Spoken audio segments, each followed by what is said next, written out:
কেবলমাত্র ধৈর্যশীল ব্যক্তিরাই সফলতার মুখ দেখতে পারে, এটাই কিন্তু বাস্তব কথা। একটা জিনিস কি খেয়াল করেছেন? বর্তমানে ইউটিউবে কিন্তু সবাই ভাইরাল হচ্ছে। তো কারা কারা ভাইরাল হচ্ছে, কোন ধরনের ভিডিও দিলে ভাইরাল হচ্ছে, আজকে সে বিষয়ে আপনাদের সাথে আলোচনা করব। আসসালামু আলাইকুম, আশা করি সবাই ভালো আছেন। আমি কেয়া আবার একটা নতুন ব্লগ ভিডিও নিয়ে আপনাদের মাঝে হাজির হয়ে গেছি। আজকে আপনাদের সাথে প্রথমে একটা জিনিস শেয়ার করব, খুব ভাইরাল একটা ভিডিও।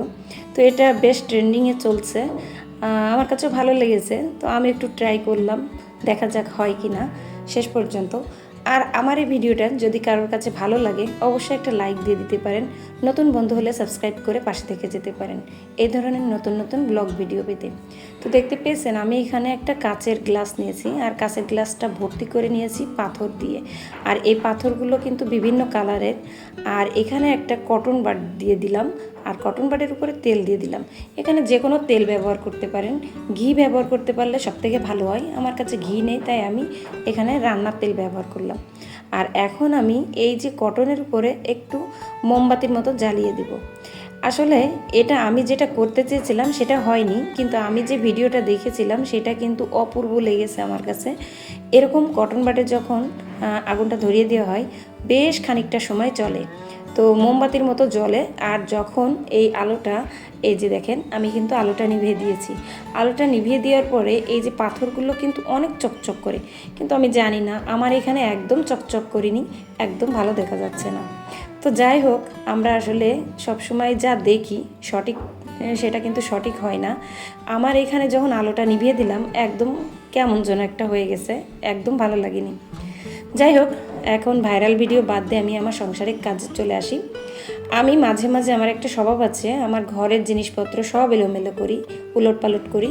এতে করে ঘরের সৌন্দর্য বৃদ্ধি পায় আমার কাছে মনে হয়। যেমন আমার এই ফ্রিজটা ছিল ডাইনিংয়ের সাইডে, তো ডাইনিংয়ে দেখা যায় মেহমান আসলে খাবার দাবার দিতে গেলে আমার এক সাইড থেকে দিতে হয়, আমি ঢুকতে পারি না ভিতরে। যার কারণে ফ্রিজটা আমি সরিয়ে দিলাম। আমার যে ফ্রিজটা এখানে ডাবল ডোরের যে ফ্রিজটা আছে আমি তার সাইডে, আর ওভেন যেটা আছে ওভেনের সাইডে একটা জায়গা করে নিলাম, এইখানে আমি ফ্রিজটা রাখবো। তো আসলে আমার কিন্তু সত্যিকারের জন্য আমার এইখানে জায়গাটা করা ফ্রিজ রাখার জন্য। যেহেতু ডাবল ডোরের ফ্রিজ কেনার ইচ্ছা ছিল না, কিনে ফেলেছি। এখন জায়গাটা করতে গিয়ে আমাকে বেশ মাথা খাটিয়ে জায়গাটা বের করতে হয়েছে।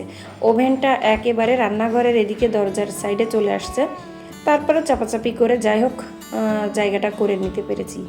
এরপর যে আমি একটা কমেন্ট নিয়ে নেব।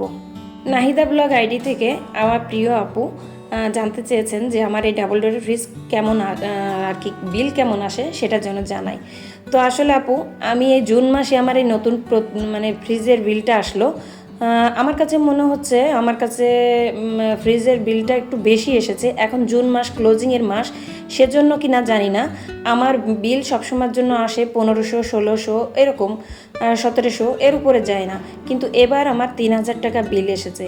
তো আমি জানি না ক্লোজিংয়ের মাস জুন মাস সবসময়ের জন্য বেশি আসে এই টাইমে। তো এজন্য বেশি বেশি আসছে কি না বলতে পারবো না, পরবর্তী মাসে দেখলে বুঝতে পারবো।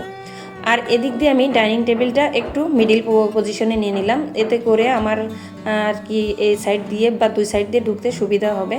তো দেখতে পেলেন আমি কাজটা খুবই দ্রুত করে নিয়েছি, এখানে ফাস্ট করে দিয়েছি।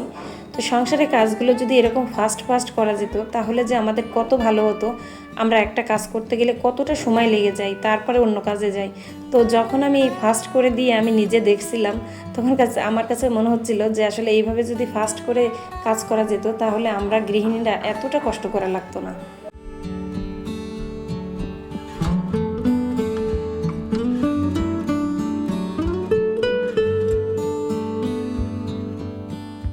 এখন আসি কিছু গুরুত্বপূর্ণ কথায়।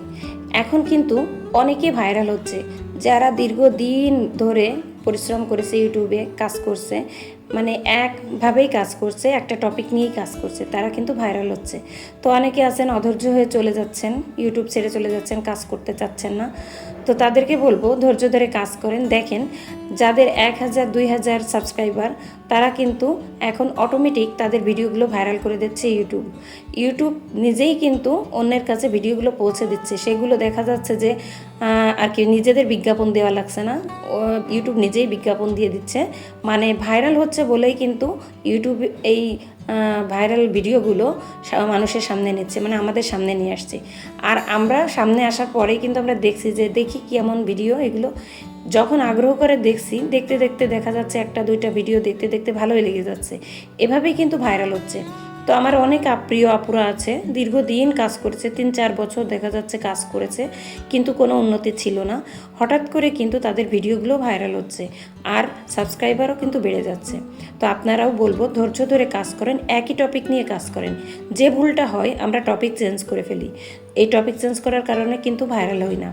তো একটা টপিক ধরেই কাজ করতে হবে। ব্লগ ভিডিও করলে ব্লগ ভিডিওর উপরেই কাজ করে যেতে হবে, একইভাবে কাজ করে যেতে হবে। অবশ্যই তার ভিতরে কিছু অন্যতম জিনিস থাকতে হবে, আপনার কাজগুলো থাকতে হবে আকর্ষণীয়, আর তা না হলে কথা বলার যে স্টাইলটা সেটাও থাকতে হবে আকর্ষণীয়। তো সব কিছুর মধ্যেই কিন্তু আকর্ষণ থাকলেই মানুষ দেখে ভিডিও, আর সেগুলো ইউটিউবও সাজেস্ট করেতে নেই। তো অনেকের ভিডিও ভাইরাল হচ্ছে, যার কারণে মনে হলো আমি সবাইকে বলি যে আপনারা যে টপিক নিয়ে ব্লগ ভিডিও নিয়ে যদি কাজ করেন, ব্লগ ভিডিও একইভাবে দিয়ে যান, ইনশাল্লাহ ইউটিউব আপনাদের সফলতা এনে দিবে।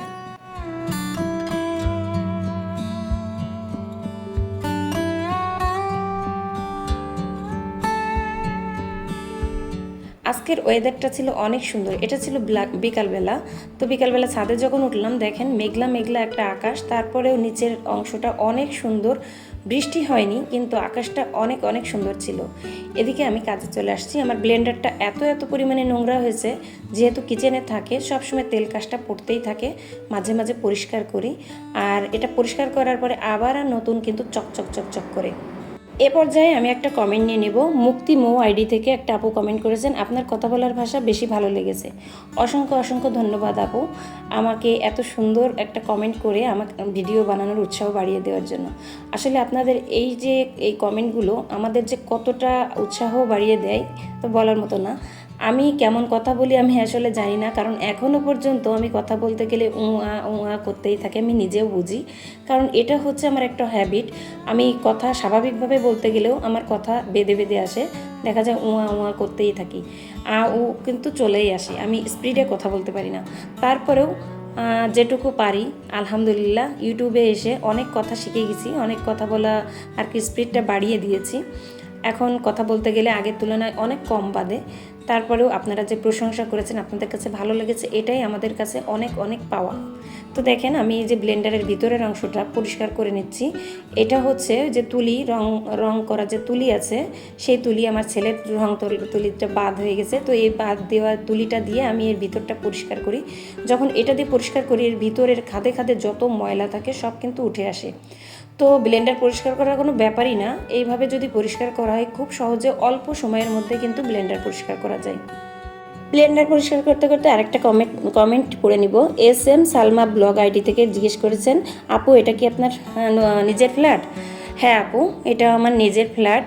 এই ফ্ল্যাটটা আমি অনেক বছর ধরেই করছি, বলা যায় 6 বছর ধরে কাজটা শুরু হয়েছে, 6-7 বছর হয়ে গেছে কাজটা আর কি চলছে, এখনও চলছে। আমার ফ্ল্যাটটা কমপ্লিট হয়ে গেছে, এরকম আমাদের সাথে আরও অনেকের ফ্ল্যাট কমপ্লিট হয়ে গেছে, কিন্তু বাইরের কাজটা এখনও কমপ্লিট হয়নি। যার কারণে দেখবেন আমি যখন কথা বলি, ভয়েস দিই, অনেক বেশি শব্দ হয়। রাত্রে ভয়েস দিলে ভালো হয়, কিন্তু আমি রাত্রে ভয়েস দিতে পারি না অনেক সময়ের অভাবে। দিনের বেলা যখন ভয়েস দিই অনেক বেশি শব্দ হয়, বাইরের দিকে কাজ চলে। আর এই ফ্ল্যাটটা আমি 3 বছর উঠেছি, 3 বছর ধরেই কিন্তু আপনাদের সাথে ভিডিও শেয়ার করছি। তো অবশ্যই আপনারা আমার সাথে থাকবেন, আশা করি সামনের দিনে আরও ভালো ভালো ভিডিও আপনাদের সামনে উপহার দিতে পারবো।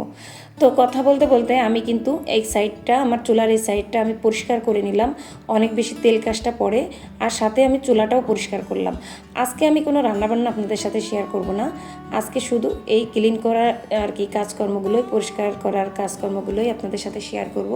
আমি দীর্ঘদিন অসুস্থ ছিলাম, বা বর্তমানে এখনও আছি, মানে এখন জ্বরটা নেই, কিন্তু আমার ভিতরের যে একটা অশান্তি, শরীরের ভিতরে একটা অশান্তি সেটা আছে, আর খাওয়ার কোনো রুচি নেই, আর শরীরটা অনেক বেশি দুর্বল। তো যতটা পারছি এই কয়দিন অসুস্থ থাকার কারণে সব কিছু এলোমেলো হয়ে গেছে, আমার ঘর বাড়ি সব কিছু আর কি এলোমেলো, একটু একটু করে পরিষ্কার করে নিচ্ছি। আর বাচ্চাদের স্কুল খুলে যাওয়ায় পরীক্ষা শুরু হয়ে গেছে, তো দেখা যায় বাচ্চাদেরকে আমার এই বেশি সময় দিতে হচ্ছে, বাচ্চাদের পড়াতে হচ্ছে, আবার স্কুলে গিয়ে বসে থাকতে হচ্ছে। তো যেদিন যেদিন পরীক্ষা নেই, অফ ডে, সেদিন আমি একটু একটু করে আর কি সব কিছু পরিষ্কার করে নিচ্ছি। এদিক দিয়ে রাইস কুকারটাও অনেক বেশি ময়লা হয়েছিল, তো রাইস কুকারটাও পরিষ্কার করে নিলাম। আর আপনারা হয়তো শুনেছেন একটা ঘটনা, মাগুরে একটা ঘটনা ঘটেছে, মা ও সন্তান একসাথে আর কি মারা গেছে এই রাইস কুকারের আর কি কারেন্ট শর্ট করে। তো আপনারা সাবধানে থাকবেন, সবসময় রাইস কুকার পরিষ্কার করে রাখবেন। এছাড়া সবসময় দেখবেন যে লিক আছে কি না। কথা বলতে বলতে আমার কাজ কিন্তু শেষের পর্যায়ে আমি সব কিছু ক্লিন করে নিয়েছি। আর এখন আপনাদের কাছ থেকে বিদায়ের পালা, বিদায় নিয়ে নিব। আগামীতে আবারও নতুন ব্লগ ভিডিও নিয়ে আপনাদের মাঝে হাজির হয়ে যাব। সে পর্যন্ত সবাই ভালো থাকবেন, সুস্থ থাকবেন। আল্লাহ হাফেজ।